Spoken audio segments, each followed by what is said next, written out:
सर्दियाँ आते ही अहलियान रावलपिंडी और इस्लामाबाद मछली खाने के लिए मुस्तफ़ा दारुल माही का रुख करते हैं। 60 साल से कायम इस दुकान पर इतना रश होता है कि मछली खाने के लिए घंटों इंतजार करना पड़ता है। यहाँ आखिर ऐसी कौन सी तरकीब इस्तेमाल होती है कि लोग यहीं से मछली खाना पसंद करते हैं, आइए जानते हैं। उर्दू पॉइंट की वीडियोस देखने के लिए हमारा चैनल सब्सक्राइब कीजिए और बेल के आइकन पर क्लिक कीजिए ताकि आप हमारी तमाम आने वाली वीडियोस से बाखबर रह सकें।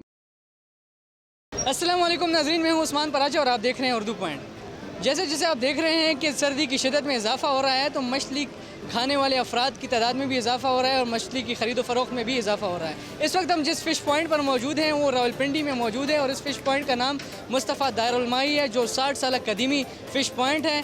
इनकी मछली में, इनकी फ़िश में ऐसी क्या ख़ास बात है कि पाकिस्तान के साथ साथ बाहर के ममालिक से भी लोग आते हैं और इनकी मछली को खाते हैं। आइए इन्हीं से जानते हैं।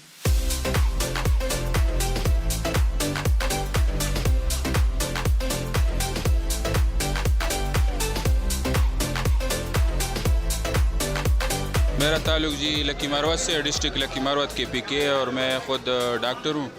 और जब भी हमारा पिंडी चक्कर लगता है, काम के सिलसिले में आते हैं तो हम मुस्तफ़ा दारुल माही ज़रूर आते हैं। बहुत अच्छी टेस्ट है, ये जैतून के तेल में भी पकाते हैं और यहाँ पे मुख्तलिफ़ किस्म की मिलती है, अच्छी क्वालिटी है, सेहत के लिए भी अच्छी है। और मैं पिंडी के अवाम अहबाब को ये कहना चाहूँगा कि यहाँ से आप मछली खा सकते हैं और खाना भी चाहिए। आप मेरे वालदा को और वालिद को 23 साल हो गए, आज एनिवर्सरी है उनकी, तो हम इसलिए एंजॉय करने इधर आए हैं मुस्तफ़ा में। तो इनका टेस्ट काफ़ी मज़ेदार है और उसके बाद हम यहाँ पे मुश्का खाते हैं और फिंगर भी कभी कभी खाते हैं। तो इनका टेस्ट पहले जैसा था और आज भी वैसा है।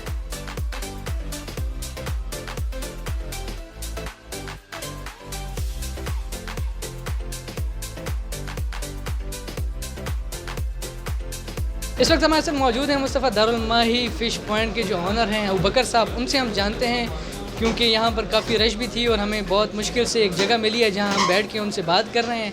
तो उनसे जानते हैं कि अबू बकर साहब, आप ये बताइए कितना टाइम हो गया आपको ये मुस्तफ़ा दारुल माही फ़िश पॉइंट बनाने का, कितनी पीढ़ियों से ये चला आ रहा है और अब आप देखते हैं काफ़ी रश भी होती है, कैसे मैनेज कर लेते हैं? माशाल्लाह से जी, ये 60 साल से काम शुरू किया था मेरे दादाबू ने। अब इनको फिर उसके बाद वालिद साहब थे, 7 चाचू थे, उन्होंने फिर इसको और स्टैंड किया। अल्हम्दुलिल्लाह अब आगे हम हैं, 7 चाचू हैं, वालिद साहब हैं, उन्होंने काम को स्टैंड किया। ये बताइए कि ये काम आप कर रहे हैं तो ये शुरू से ही जो फ़िश का काम था या उससे पहले कुछ और भी था?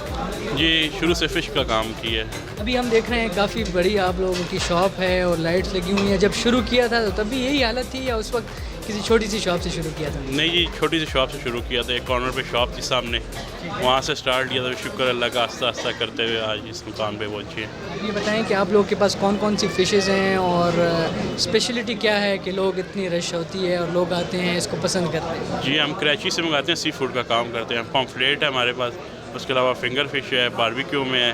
पॉम्फ्रेट हमारी स्पेशलिटी है, मुश्का भी है, ये हमारी चलती है। हम ज़्यादा 3 आइटमों को ना रिकमेंड करते हैं। आप ये बताएं कि इसमें कोई ख़ास आप इंग्रेडिएंट्स भी यूज़ करते हैं, ऑयल कौन सा यूज़ करते हैं कि मतलब लोग इसको इतना पसंद करते हैं? क्या आपका वो राज क्या है फ्लेवर का? हम ऑयल अच्छी क्वालिटी का इस्तेमाल करते हैं। उसके बाद मसाले हैं हमारे, कोई ख़ास मसाले हैं, हम खुद तैयार करते हैं उनको, ठीक है। उसके बाद हमारा यानी कि मसालों का जो ज़ैकन है वो भी माशाल्लाह से बहुत अच्छा जा रहा है। आप ये बताएं कि ये फ्लेवर्स हैं और जो आप इंग्रेडिएंट्स इसमें यूज़ करते हैं, तो इसकी कोई रेसिपी भी आप बताएंगे या जिस आप ये आपका ही राज है? ये रास रखेंगे तो ज़्यादा अच्छी बात है, अगर बता देंगे तो फिर देखें फिर कौन आएगा। जी जी। लेकिन हम देख रहे हैं काफ़ी रश है, तो इन सब का ऑर्डर पूरा हो जाता है? दिन में आपकी कितनी जो मछली है वो फ़रोख्त हो जाती है? बस वीकेंड है ना जी, वीकेंड पे रश थोड़ा ज़्यादा होता है, बकाया रात का टाइम है और ये इस टाइम जो 8 से 10 होता है ना, वैसे ही इस टाइम रश होता है ज़्यादातर। क्या मैसेज देना चाहेंगे आखिर में पिंडी, इस्लामाबाद और पाकिस्तान के अवाम? आएँ, वो फ़िश इंजॉय करें, टेस्ट चेक करें, इंशाल्लाह ताला उनको पसंद आएगा जो वो हमने नहीं खाई। नाज़रीन, ये थे अबू बकर साहब जो कि मुस्तफ़ा दरुल-माही फ़िश पॉइंट के बारे में बताए थे कि 60 साल पहले इनके दादा ने ये कारोबार शुरू किया था एक ठेले से, और आज इनकी ये शॉप्स हैं और काफ़ी लोग बड़ी तादाद में आते हैं और यहाँ की मछली को चखते हैं और उसको एंजॉय करते हैं। इसी के साथ ही अपने मेज़बान उस्मान पराचा को दीजिए इजाज़त। अल्लाह हाफ़िज़।